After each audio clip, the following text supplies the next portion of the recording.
গ্রামের শেষ প্রান্তে ছোট্ট কাঁচা বাড়িটাই থাকত কৃষক হরিপদ। বাবার কাছ থেকে পাওয়া সামান্য জমিটুকুই ছিল তার সব সম্বল। ভোরের আলো ফোটার আগেই সে মাঠে যেত, কাঁধে কোদাল, চোখে স্বপ্ন, এই ফসলেই বুঝি তার সংসারের মুখে হাসি ফুটবে। কিন্তু প্রকৃতি যেন বারবার তার স্বপ্ন ভেঙে চুরমার করে দিত। এক বছর অতিবৃষ্টি, আরেক বছর খরা, কখনো পোকার আক্রমণ, কখনো বাজারে ফসলের দাম পড়ে যেত। তবুও হরিপদ হাল ছাড়েনি। স্ত্রী কমলা আর ছোট ছেলে নীলুর মুখের দিকে তাকিয়ে সে আবার মাঠে নামত। কমলা প্রায়ই বলতো, এভাবে আর কত দিন চলবে। হরিপদ চুপ করে থাকত, কারণ তার কাছে কোনো উত্তর ছিল না।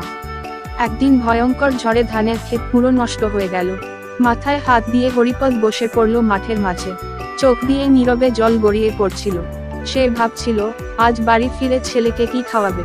ঋণের বোঝা, মহাজনের চাপ, সব মিলিয়ে বুকটা ভারী হয়ে উঠল। কিন্তু পরদিন সকালে নীলু বাবার হাতে একটা ছোট চারা ধরিয়ে দিয়ে বলল, বাবা, এটা লাগাও, একদিন বড় হবে। ছেলের চোখের সেই বিশ্বাস হরিপদকে নতুন শক্তি দিল। সে আবার মাটিতে নেমে পড়ল। হরিপদের জীবন বদলায়নি হঠাৎ করে। দুঃখ কমেনি, কষ্টও শেষ হয়নি। কিন্তু সে শিখে গিয়েছিল, আশাই একজন কৃষকের সবচেয়ে বড় ফসল।